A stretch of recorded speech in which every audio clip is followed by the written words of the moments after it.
The footage you're about to hear described begins the same way every routine traffic stop in 2050 does. Quiet street, calm approach, no tension in the air. It's the kind of moment officers experience hundreds of times a year, the kind that blends into the background of long shifts and predictable nights. Until it doesn't. The timestamp reads 9:42 p.m., a warm evening in the outer metro zone of New Phoenix. Clean roads, ambient skyway lights, autonomous cars sliding silently past on designated lanes. Officers Taylor and Morales sit inside their hover cruiser reviewing earlier calls when a matte gray sedan glides through an automated red light warning. Not speeding, not swerving, not drawing attention. Just inattentive. Just normal. Taylor glances up. "Flag that one," he says casually. Morales taps the console. The cruiser gently drifts forward, signaling a pullover request through the city's traffic net system. The sedan responds, easing itself onto a paved shoulder under a soft neon guidance line. Routine. Predictable. The kind of stop every officer expects to end with a warning, maybe a citation. Nothing more. But as the cruiser settles, the onboard AI quietly notes something strange. Driver biometric signature not synced with vehicle registry. Morales frowns. "Probably a rental mismatch," she mutters, unconcerned. Taylor shrugs. "Could also be an out-of-state tag. Let's just make contact." Body cam footage activates. The officers step out, illuminated by the soft, oscillating blue underlights of their cruiser. Traffic hums in the distance, but here, on this quiet stretch, it's just them and the gray sedan. Taylor approaches on the driver's side. Morales covers from the rear quarter angle. Inside the sedan, the driver doesn't move much, hands visible, posture relaxed. He looks like any other commuter heading home after a long day. Worn jacket, tired eyes, calm voice. "Evening, officers," he says through the half-open window. "Everything all right?" Taylor responds with the usual line. "Just a routine stop. Can I see your ID?" The man nods, reaches slowly, deliberately, and hands over a sleek, translucent card. A quantum ID. Standard for 2050. Morales watches carefully, but doesn't sense anything unusual. Taylor scans the card with his wrist-mounted holo reader. And just like that, the moment everything changes arrives. A soft hum, a holographic flare. The air above the ID ripples, forming a three-dimensional projection. Standard protocol. But the projection glitches, flickers, corrupts itself. Then, suddenly, two different faces appear within the same hologram. Two overlapping identities. Two biometric profiles. Two histories. One real, one stolen. Morales steps closer. "Taylor, that's not right." The Holo-ID reader emits a sharp tone, one no officer ever wants to hear. Critical identity flag, quantum cloning detected. Everything freezes for a moment. The driver's smile fades, his shoulders lock, his breathing changes, subtle but unmistakable. Taylor maintains a calm tone. "Sir, I'm going to ask you to keep your hands where I can see them." But the Holo-ID system isn't done. The projection reorganizes itself, clearing static, then displays a red banner warning across the holographic face. Identity fraud level 5, linked to federal warrant. Morales inhales sharply. That's a stolen identity, tied to a major interstate case. The driver's calm expression fractures. He knows the officers can see everything now, his true digital identity exposed in 3 dimensions above his seat like a glowing confession. And that's when the holo profile reveals the final devastating truth. His real identity belongs to a fugitive wanted for quantum transfer bank breaches in 3 states. Taylor murmurs, "This wasn't a traffic stop." Morales responds, "No, this is a felony arrest." The moment shifts instantly from casual to critical.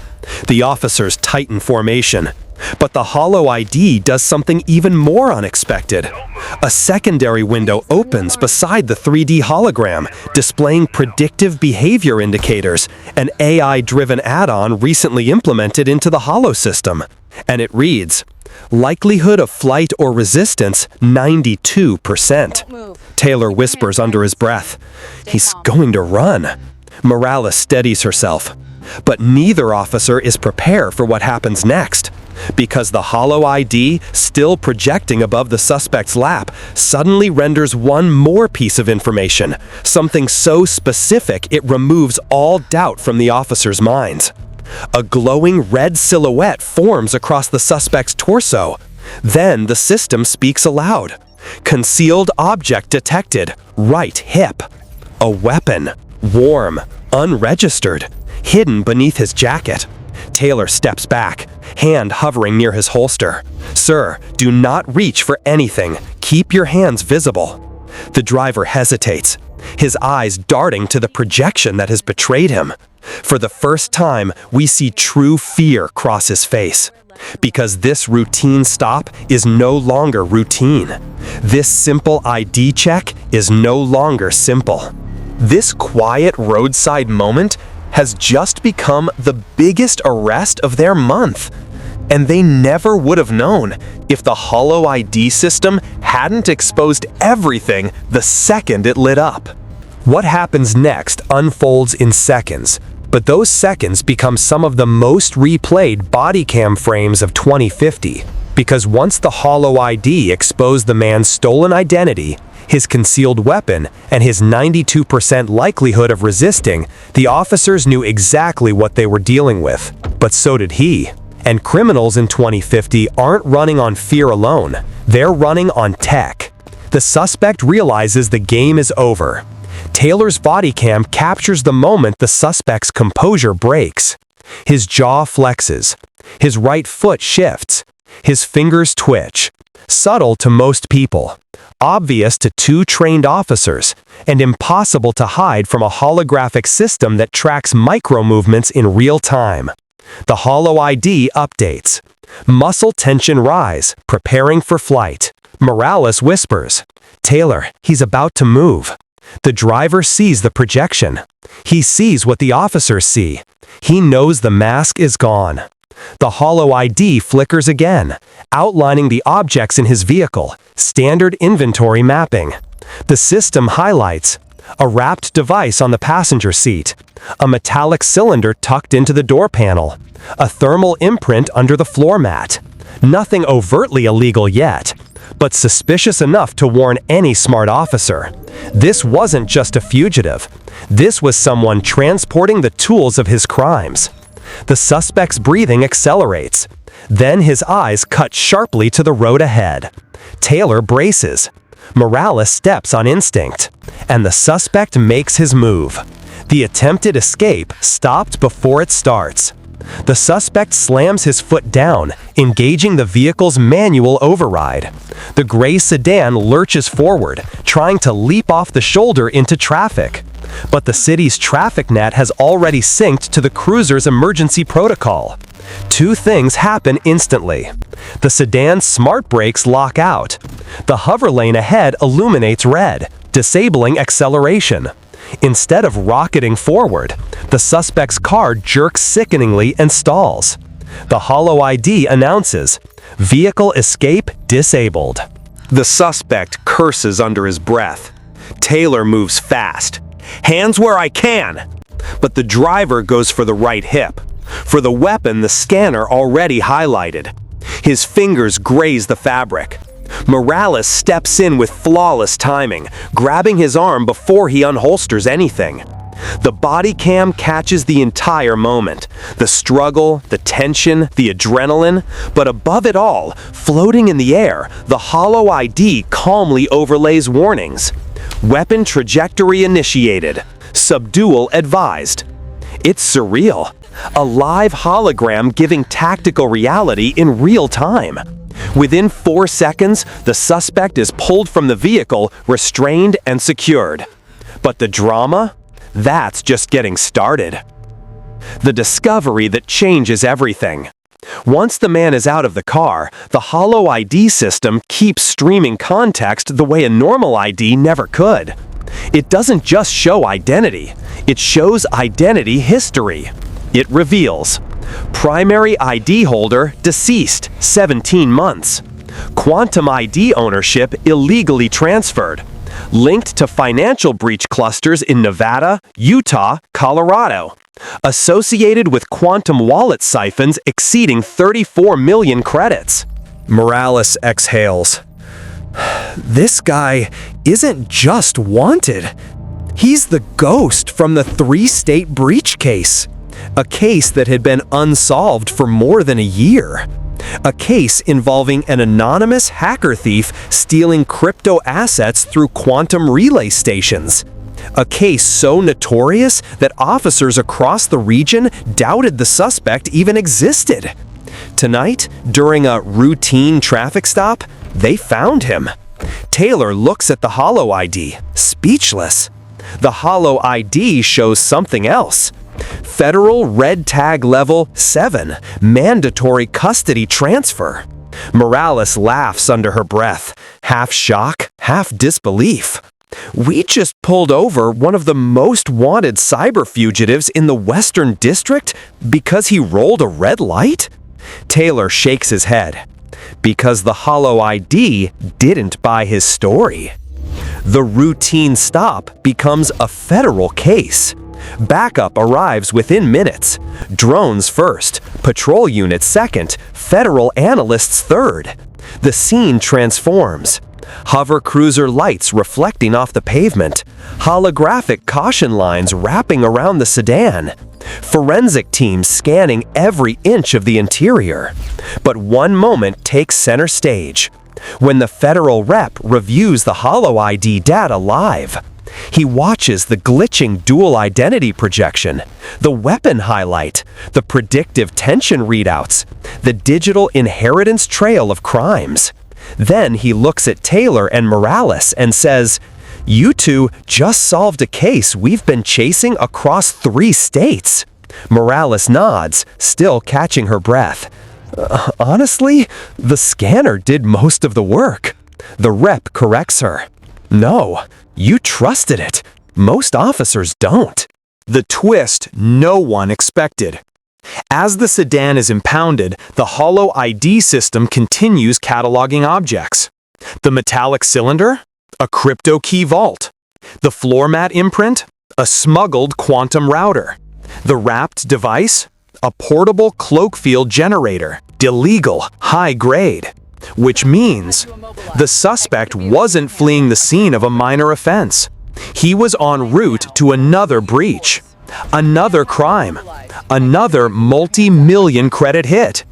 And officers stopped it, not because of instinct, not because of luck, not because of a tip, but because a holographic identity scanner exposed everything the moment it activated. A simple blue glow, a floating 3D projection, one glitch, one anomaly, and a routine traffic stop became the takedown of a major federal target. What happens after the arrest is the part the public rarely sees, the part buried in sealed reports, federal briefings, and encrypted case files. Because once the suspect was in custody, the real story began. And it all centers around a single question. How did a man with no legal identity, no traceable biometrics, and a dead man's quantum ID pass through society for 17 months without anyone noticing? The answer stunned investigators. The holding room, truth meets technology. The footage shifts to a high-security precinct, frosted glass walls glowing pale blue, a hollow mesh barrier separating the suspect from the officers. Taylor and Morales stand behind the observation screen as federal agents begin the interrogation. A 3D hologram of the stolen ID rotates above the table. The real face, the fake face, the glitching transition between them. The lead agent begins. Your quantum ID registers as belonging to Nolan Hale, deceased. How did you acquire it? The suspect stares at the table, silent, breathing slow and controlled. The agents activate the behavioral overlay grid, a holographic display that maps micro-expressions and emotional spikes. The grid flashes. Deception likely, 73%. The agent repeats the question. The suspect smirks. You think I stole one identity? He leans forward, and the grid flickers from yellow to red. I've used 17. Taylor feels a chill crawl up his spine. Morales whispers, this guy wasn't hiding from us. He was hiding from everyone. The quantum identity ring. The agent taps the table. The hologram shifts to a glowing chain of interconnected IDs, each one flagged as compromised, duplicated, or illegally transferred. The suspect laughs softly. You think I used just one ID per job? Each breach needed a different signature pattern, different risk profile, different origin trail. He looks right at the hologram. Hale was just the one I used today. The agent presses. How did you burn 17 identities without triggering a national alert? The suspect taps the side of his temple. Quantum shadows. The room goes silent. Even the agents look unsettled. Quantum shadows. An extremely illegal technique for fragmenting a person's digital identity into undetectable pieces, then stitching them into a mask the system thinks is legitimate. Until the Holo-ID scanner catches the imperfections. Morales mutters under her breath. That glitch wasn't a bug. It was his mask starting to break. The part no officer expected. The suspect shifts in his seat, leans back, and says the words that change everything. You didn't catch me. You caught my decoy. The room freezes. The agent's eyebrow lifts. Explain. The suspect smiles. Look up the Hale signature again. Really look. The hologram zooms in, zooms again, enhances the biometric fragments. The system identifies pattern mismatch, 0.14%. Incomplete identity profile. Puppet signature detected. Morales whispers, wait, the ID we scanned wasn't the real stolen ID? The suspect nods. The person you want, the one who built the breach network, the one who burned banks without stepping inside them. He taps the table lightly. Isn't me. Taylor clenches his fists. Then who are you? The suspect responds with a tiny, vicious grin. The mule. A courier. Disposable. Replaceable. Expendable. The hidden network behind the mask. The agent brings up the second hologram, the portable quantum router taken from the suspect's car. Inside its encrypted core is something unexpected. A live connection. Not a stored file, not a static device. A live relay channel, one still active even from the evidence container. The data streams across the display in shimmering quantum pulses. Taylor leans closer. Is that a peer network? The federal tech officer answers. More than that, it's a ring, a quantum identity laundering ring. Nodes begin lighting up. 1, then 5, then 12. Then dozens, mirrored across states, across regions, across borders, each node representing a stolen identity, each identity representing a criminal who shouldn't legally exist. Morales whispers, he wasn't working alone. Taylor shakes his head. No, this is organized, structured, intelligent. The agent turns back to the suspect. You're going to tell us where the others are. The suspect smirks. That depends. Depends on what? The agent asks. His grin widens. On whether your Holo-ID can catch them before my network burns itself and vanishes.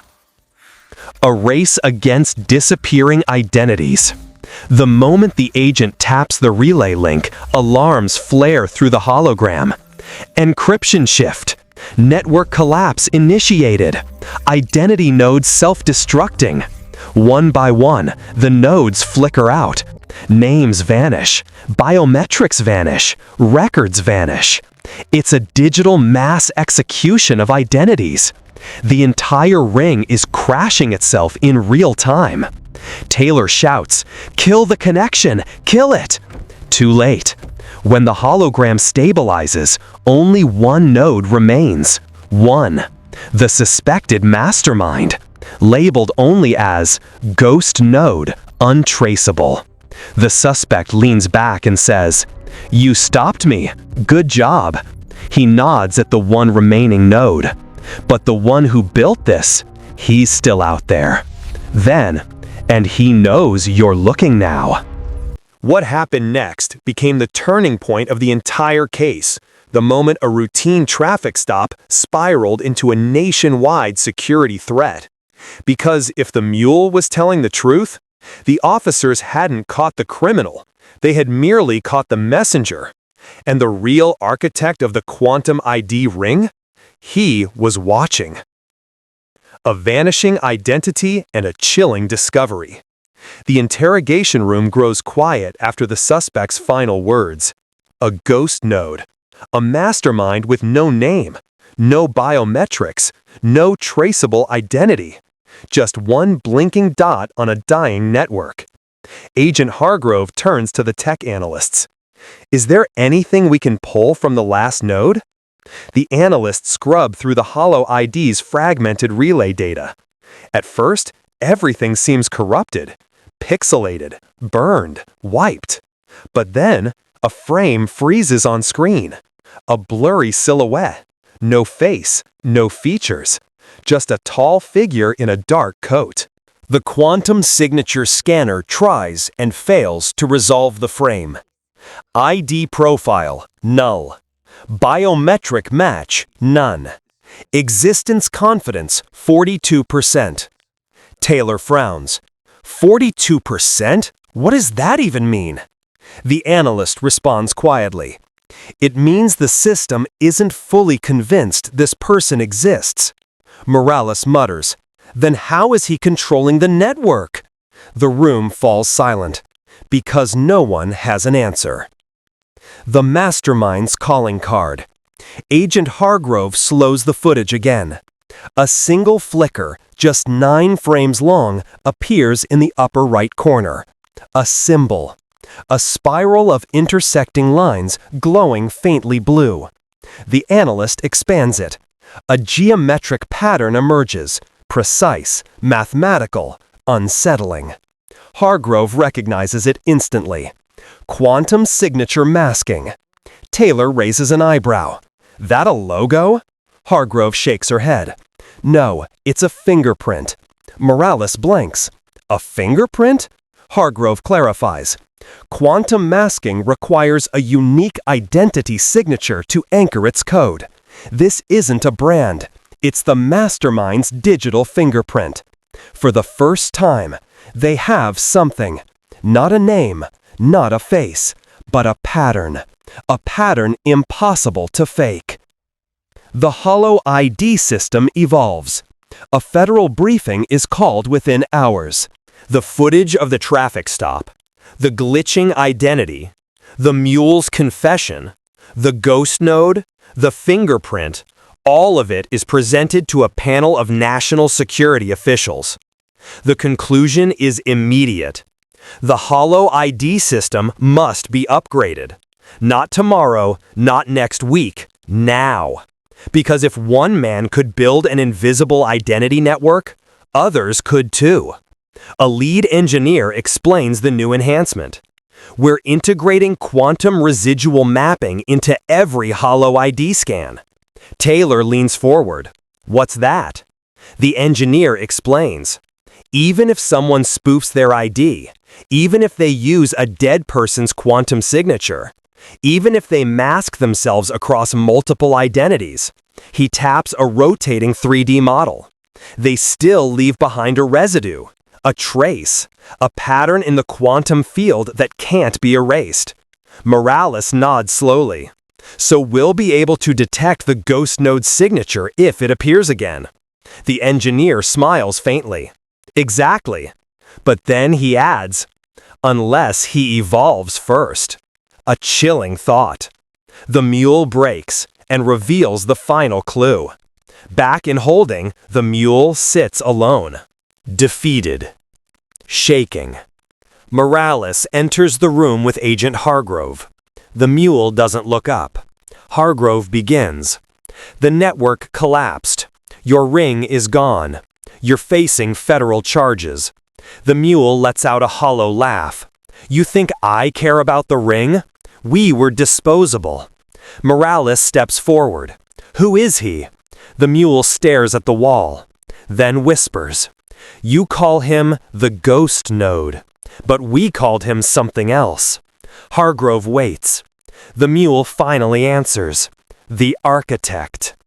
A cold silence fills the room. Taylor, watching behind the glass, mutters, "That's not a nickname.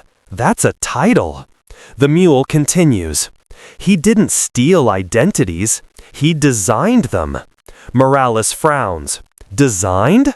Yes, because he builds people the way others build machines.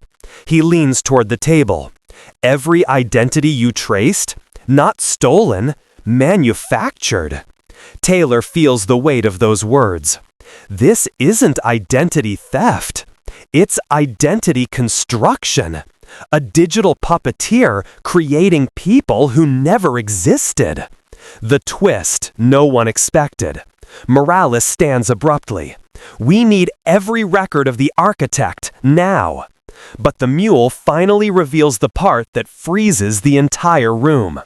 You already have it. Agent Hargrove stops. What do you mean? The mule smiles weakly. You scanned it during the traffic stop. Taylor realizes it before anyone says it. The glitch. The flicker. The silhouette the Holo-ID tried to merge with the mule. It wasn't a glitch. It was an echo. A ghost identity overlapping with the mule. Hargrove breathes. You're telling us the architect injected part of his signature into your ID? The mule nods. Not just into mine. Into every ID he built. A piece of him lives in all of them. Morales whispers. Meaning? Taylor finishes the thought. If we decode that signature, we can find him. The hunt begins. The section ends with analysts running quantum deconstruction on the holographic fingerprint. Lines of blue code ripple across the screen. A new pattern emerges. Complex, elegant, terrifying. The tech officer announces, "We found the architect's signature fragment." Taylor steps closer. What does it match? The analyst hesitates. Then, nothing in the national database. Nothing in Interpol. Nothing in civilian records. Morales frowns. So he really doesn't exist? The analyst turns slowly. No. A beat of silence. He exists, but he's not in any system on Earth. The moment the analyst says the words, "He's not in any system on Earth," the entire operations room falls into stillness. Not fear, not confusion, something deeper. A realization that the officers didn't just stumble onto a criminal. They stumbled onto someone who existed outside the digital world entirely. A ghost in the system. A designer of identities. A man who built lives the same way others built alibis. And the more they uncover, the more terrifying the truth becomes. The architect, a man with no beginning. Taylor steps forward first. What do you mean not on Earth? That doesn't make sense. The analyst expands the data model. A holographic sphere appears, a rotating web of biometric fields, quantum signatures, and residency grids. We checked every database, he explains. Civilian, military, medical, immigration, off-world colony registries? Morales raises an eyebrow. Off-world? Everything, the analyst stresses, and the architect's signature fragment matches none of them.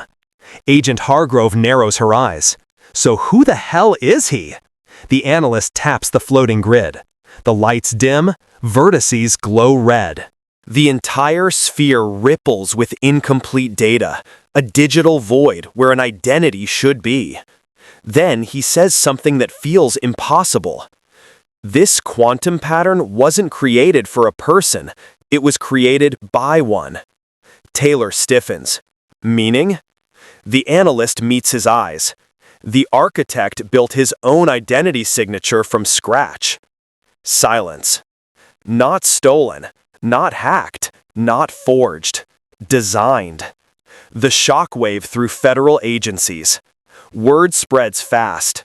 Within hours, Homeland Security, Federal Quantum Oversight, Interpol's Cybernetic Crimes Division, the Off-World Embassy for Mars Colony, and 3 intelligence agencies that never publicly admit they exist, all converge on the Holo-ID lab. The architect isn't a criminal anymore. He's a national security threat, a system-level danger. Someone capable of bypassing the strongest identity protections in human history, and not by breaking them, but by living outside them. A meeting is convened at 3 a.m. Emergency-level clearance only. The footage from the traffic stop plays again in the chamber. The routine opening, the red flags, the glitching hologram, the identity split, the collapse of the network. A general stands. This man didn't just manipulate identities, he made identity optional. Another official adds, if he can inject his signature into others, he can disappear inside anyone. A chilling realization sweeps the room. The architect isn't untraceable because he vanished. He's untraceable because he hides in plain sight, embedded inside hundreds of digital profiles. The question now isn't who he is. It's how many people he is. The architect's message. While analysts continue decoding the quantum fragment, a junior technician gasps. Sir, there's embedded metadata in the signature. Everyone rushes to her station. She enlarges a string of micro-encoded symbols hidden deep inside the quantum pattern. When decrypted, the message reads, "The system is the lie." Grant crosses his arms. What the hell does that mean? The analyst swallows. Well, if you look at the structure of the fragment, it's not chaotic. It's deliberate, mathematical. Taylor leans forward. You're saying it's not just a signature? The analyst nods slowly. It's a manifesto. The architect wasn't simply hiding. He was commenting, protesting, demonstrating that identity systems, no matter how advanced, could be manipulated by someone who understood their architecture intimately. Hargrove speaks first. This isn't about crime. This is ideology. Morales adds, rebellion. Taylor finishes the thought. A war against the concept of identity itself.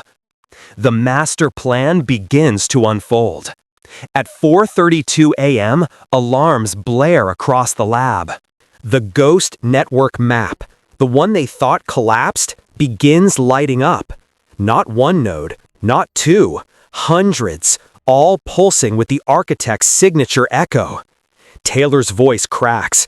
He's activating the leftovers, the fragments he left inside every fake ID. The analyst zooms out. The nodes form a pattern. A spiral, the same spiral from the quantum fingerprint, except now it's moving, expanding, multiplying. Morales whispers, this isn't an identity ring, it's a distribution system. A system for what? The analyst answers, for himself. Each fragment is building toward a full reconstruction, a reassembly of the architect's digital DNA, a rebirth of his identity spread across 1,000 unsuspecting people. Agent Hargrove's eyes widen. He's rebuilding himself through them. Every fake ID adds another piece of him back into existence. Taylor steps away, horrified. He isn't a ghost in the network. He is the network. The system goes dark. Then it happens. The whole Holo-ID grid flickers, bright white, then black. Every scanner, every station, every display, offline.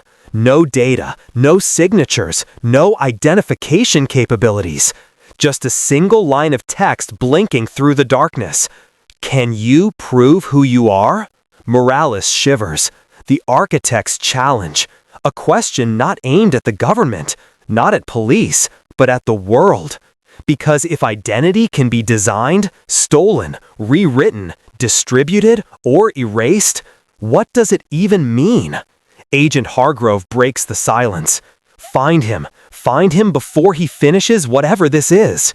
Taylor nods. Morales readies. The hunt begins. But the architect is already ahead, far ahead, because the final twist hasn't been revealed yet, the part that exposes why he built the ghost network in the first place. The architect learned long ago that fear doesn't come from what people see. It comes from what they can't prove. And now, after the blackout, America faces that fear firsthand. Because for the first time in history, no one in the building, no one on the streets, no one watching the emergency broadcast stream could prove who they were. Driver's licenses? Invalid. Quantum IDs? Scrambled. Employment, citizenship, travel status? All temporarily unreadable. The architect had done the unthinkable. He didn't steal identities. He made identity optional. The nation on pause. At 10:03 a.m., the Holo-ID blackout becomes national news. Anchors appear on screen, visibly shaken, reporting, "Government identity verification is offline. Airports grounded. Banks halted. Voting terminals locked. Medical AI unable to validate patient histories." Everything stops. Everything depends on identity. And identity depends on the system. The very system the architect just proved he could collapse. The public reacts in waves. Panic, anger, confusion, fascination. Social feeds explode with a single question. Are we who the system says we are, or something else? For many Americans, this is a crisis. For the architect, it's the point. Back in the command center, the one lead they missed. Taylor, Morales, and Hargrove watch the blackout unfold. Morales slams his fist on the ops table. He wanted this chaos. He planned it. Taylor shakes his head. No, he didn't cause chaos. Look at it. He gestures toward the ghost network map, still spinning in a spiral. No bank accounts wiped. No fake arrest warrants issued. No mass fraud. No financial collapse. Morales hesitates. He didn't use the chaos. Taylor nods. He only proved the possibility of it. He scared the system, but he didn't exploit it. Hargrove steps closer to the hologram, narrowing her eyes. So what's the real goal? The analyst who decoded the first message now scrolls through layers of encrypted metadata. "There's something inside the spiral," she whispers. She zooms in. Hidden at the center is a second manifesto. "The system belongs to all of us." Another tap, more text. "Identity should not be a weapon." Another, "Restore equity, restore access." Taylor steps back. "Oh my God!" Morales looks confused. What? What does it mean? Taylor stares at the words, realization hitting like a punch. He isn't trying to erase identity. He's trying to democratize it. Morales blinks. He wants everyone to have the same level of protection he built for himself. Hargrove finishes the thought. He's not stealing freedom. He's equalizing it. The architect's location revealed. Then the floor flickers. Every holo display lights up with a pulse. Ping, ping, ping.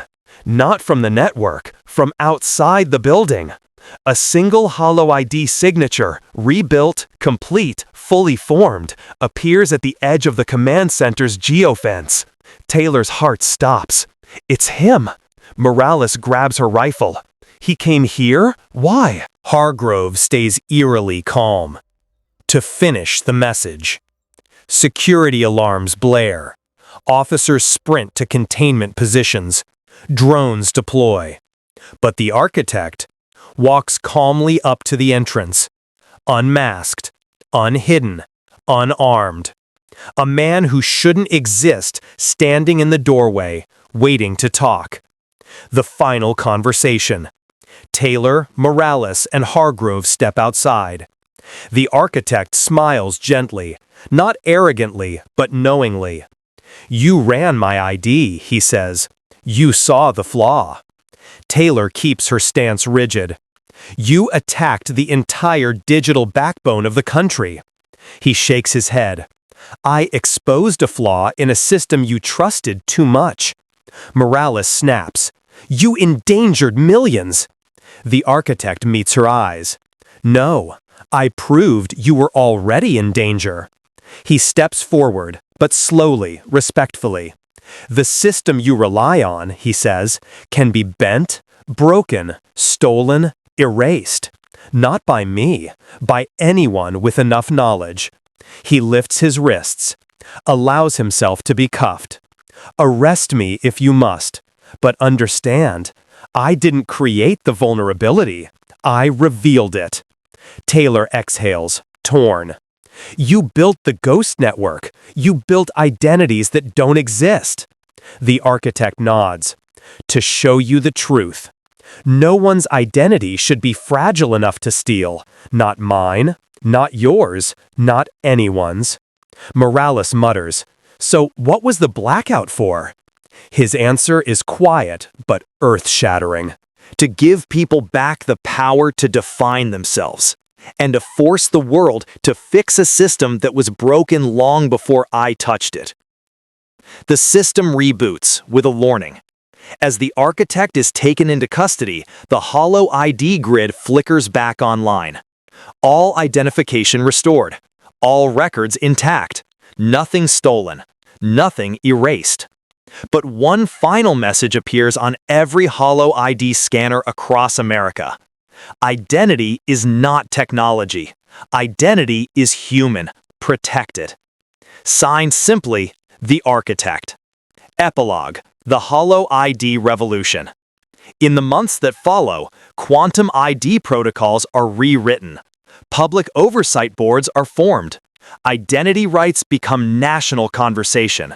And every officer on the force receives mandatory training. Never assume the ID is the truth. Assume the person is. The narrator closes with the final line. In 2050, they said the traffic stop was routine. But the Holo-ID didn't just expose a stolen identity. It exposed the cracks in a system built on trust. And from those cracks, a new era of policing was born.